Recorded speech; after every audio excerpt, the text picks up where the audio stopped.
그는 비로소 자기의 몸이 자유롭지 못한 것을 알았다. 그러나 그는 자기가 여태까지 맛보지 못한 즐거운 쾌감을 자기의 가슴에 느끼는 것을 알았다.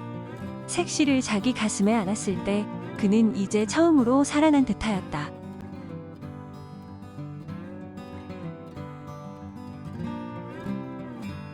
오늘의 한국 문학의 산책은 이유 없는 탄압을 누른 이성애의 열정, 나도 향해 벙어리 삼룡이입니다.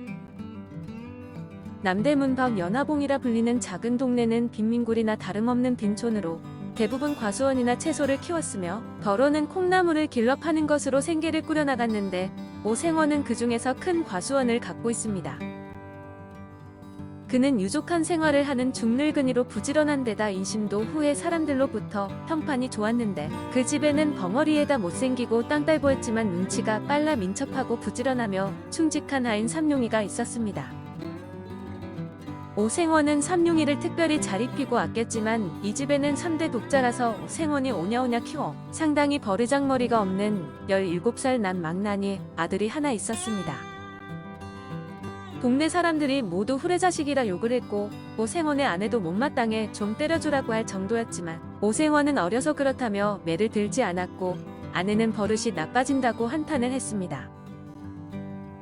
그런 주인 아들은 걸핏하면 벙어리를 못살게 굴었는데 건부를 놓는가 하면 심심하면 때리고 학대를 했지만 이럴 때마다 벙어리는 그는 나의 주인의 아들이다라고 생각해 참고 견디었습니다. 삼룡이는 주인집 아들을 원망하기보다 세상을 원망했고 아들이 동네 아이들에게 맞아 울고 들어오면 대신 싸워주며 충성을 다해 동네 아이들은 삼룡이가 무서워 주인집 아들에게 덤비지 않았습니다. 그 아들은 더구나 벙어리를 사람으로 알지도 않는다. 말 못하는 벙어리라고 오고 가며 주먹으로 허구리를 지르기도 하고 발길로 엉덩이도 찬다. 그러면 그 벙어리는 어린 것이 철없이 그러는 것이 도리어 귀엽기도 하고 또는 그 힘없는 팔과 힘없는 다리로 자기의 무쇠 같은 몸을 건드리는 것이 우습기도 하고 앙증하기도 하여 돌아서서 방글에 웃으면서 툭툭 털고 다른 곳으로 몸을 피해버린다. 어떤 때는 낮잠 자는 벙어리 입에다가 똥을 먹인 때도 있었다.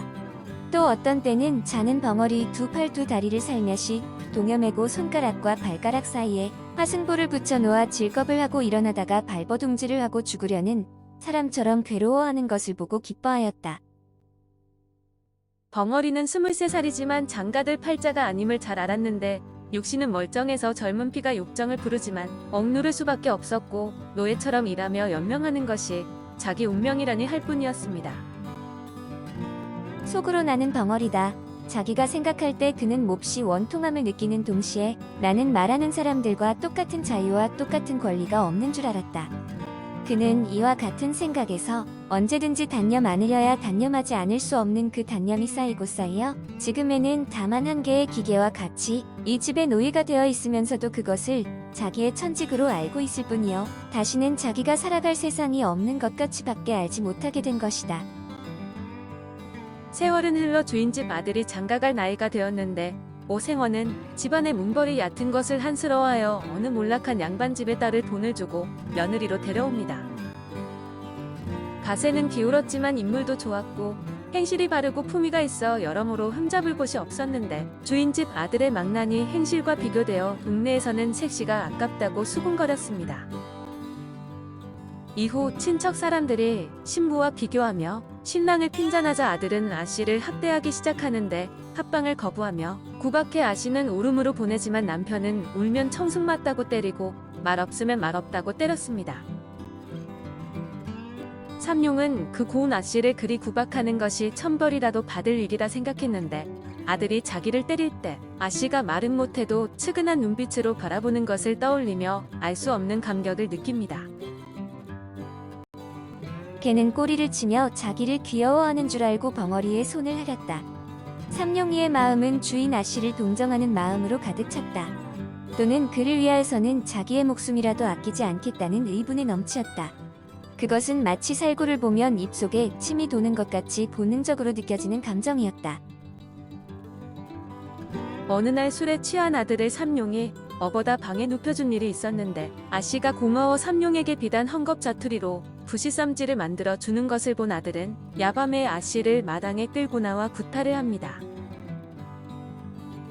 이것을 본 삼룡은 이성을 잃어 아들을 밀치고 아씨를 들참해 오생원에게 가서 손짓발짓을 하며 사정을 하지만 이것이 더욱 미움을 사서 삼룡도 실컷 두들겨 맞았고 안채에 출입도 하지 못하게 됩니다. 벙어리는 다만 두 손으로 빌 뿐이었다. 말도 못하고 고개를 몇백 번 코가 땅에 닿도록 그저 용서해 달라고 빌기만 하였다. 그러나 그의 가슴에는 비로소 숨겨있던 정의감이 머리를 들기 시작하였다. 그는 아픈 것을 참아가면서도 북받치는 분노를 억제하였다. 어느 날 아들이 술이 떡이 돼서 들어오더니 집안이 소란해지는데 삼룡이 하녀에게 물으니 하녀는 새 아씨가 다 죽게 되었다고 알려줍니다. 불안해진 삼룡은 밤새 아씨 거쳐 주위를 서성이다. 아씨가 명주수건으로 목을 매려는 것을 발견하고 뛰어들어 말리는데 이것으로 삼룡과 아씨가 정을 통하였다고 소문이 나버립니다. 주인은 동네 창피하다고 드러누워 출입도 하지 않고 아들은 삼룡을 죽일 듯이 심하게 때리다가 낫을 들고 덤비기까지 해서 결국 삼룡은 죽도록 얻어맞고 주인 집에서 쫓겨나게 됩니다. 이 소동에 집안에 난리가 났다. 어디 사내가 없어서 벙어리를 하는 음해를 받고 벙어리는 세서방으로부터 지식임을 당했다. 피를 토하며 신음하는 걸 표독스런 세서방은 채찍 끝에 남뭉치를 달아 미친 듯 갈겨댔다. 그리고는 이 집에 두어둘 수 없다며 대문 밖으로 내쫓았다. 그날 밤 오생원의 집에 원인 모를 큰 불이 났고 삼룡은 불난 집으로 기꺼이 뛰어드는데 그는 불길에 화상을 입고 무너지는 집의 팔다리가 부러지면서도 오생원을 구합니다. 그러나 주인집 아들이 살려달라고 애원을 하자 뿌리치고 불타 죽으려고 이불을 둘러쓴 아씨를 찾아낸 다음 아씨를 안아들고 지붕 위로 올라갑니다. 그는 건넌방으로 뛰어들었다. 그러나 색시는 없었다. 다시 안방으로 뛰어들었다. 그러나 또 없고 세서방이 그의 팔에 매달려 구원하기를 애원하였다. 그러나 그는 그것을 뿌리쳤다. 다시 석가래에 불이 시뻘겋게 타면서 그의 머리에 떨어졌다. 그러나 그는 그것을 몰랐다. 부엌으로 가보았다. 거기서 나오다가 문설주가 떨어지며 왼팔이 부러졌다. 그러나 그것도 몰랐다. 마침내 집은 다 타버리고 사랑하는 아씨를 품에 안은 채 삼룡은 행복한 미소를 띠며 숨을 거두며 이 작품은 끝이 납니다. 그때야 그는 색시가 타 죽으려고 이불을 쓰고 누워있는 것을 보았다. 그는 색시를 안았다. 그리고는 길을 찾았다. 그러나 나갈 곳이 없었다. 그는 하는 수 없이 지붕으로 올라갔다. 그는 비로소 자기의 몸이 자유롭지 못한 것을 알았다. 그러나 그는 자기가 여태까지 맛보지 못한 즐거운 쾌감을 자기의 가슴에 느끼는 것을 알았다. 색시를 자기 가슴에 안았을 때 그는 이제 처음으로 살아난 듯하였다. 벙어리 삼룡이. 벙어리 삼룡이는 1925년 발표된 소설로 우리 근대문학을 대표하는 낭만주의 작품 중 하나인데 삼룡이와 아씨의 사랑은 이루어질 수 없는 것으로 운명을 거스르는 것입니다. 이 작품은 화재라는 사건을 통해 둘의 초월적 사랑을 성취하게 하는 한편 사랑이 갖는 인간 구원이라는 또 다른 이상을 제시하고 있습니다. 이 작품은 1902년생인 나도양이 23살에 피 끓는 나이에 쓴 것인데 1920년대는 일제에 의해 국권이 피탈된 뒤 3.1운동을 거치면서 일본의 수탈 정책은 갈수록 심해지는 시기였습니다. 나도양은 젊은 지식인으로서 이런 국가적 상황에 분노를 느꼈을 텐데 벙어리 삼룡이 뽕 등 사실주의에 바탕을 둔 소설들은 이런 시대적 배경을 두고 있을 것이라 생각됩니다. 이유 없이 삼룡이를 괴롭히는 아들은 조선을 침탈한 일제와 닮아있고 삼룡이는 귀먹고 입맞고 살아야 하는 식민지 지식인, 즉 나도양이 아니었을까 합니다. 그러나 벙어리라는 이유로 인간 대접을 받지 못하고 힘들게 살아온 삼룡이가 스스로 인간임을 내보이게 된 것은 이성에 대한 열정 때문입니다.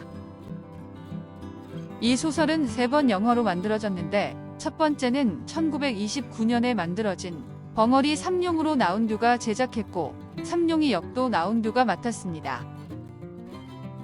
두 번째는 1964년 신상옥 감독이 제작해 큰 인기를 끈 벙어리 삼룡인데 삼룡이 역을 맡은 김진두는 아태영화제에서 나무 주연상을 받았습니다. 마지막 세 번째는 1973년 변장호 감독에 의해 만들어진 비련의 벙어리 삼룡으로 삼룡이 역은 김일아가 맡았습니다. 나도향. 나도향은 본명이 나경손이었고 할아버지가 한의사, 아버지가 양의사라 집안의 강권으로 경성 이전에 진학했지만 소설을 쓰고 싶다며 학교를 그만두게 됩니다. 할아버지가 경사스러운 손자라는 뜻으로 지어준 경손이라는 이름을 버리고 벽꽃향기라는 뜻의 도양으로 이름을 바꿨는데 집에서는 잠시 떠돌다 사라지는 도양으로 바꿔 그가 단명을 했다고 생각했습니다. 의대를 중퇴한 후 박종화 등과 백조의 동인으로 활동하면서 천재작가로 불렸지만 5년 만에 물레방아, 벙어리 삼룡이, 뽕 등의 걸작을 남기고 결핵으로 요절을 했습니다. 꽃을 그리자, 나비가 왔다. 나무를 그리자, 새들이 왔다. 너를 그리자, 그리움이 왔다. 너를 그리자, 사랑이 왔다. 김부조, 어떤 그림,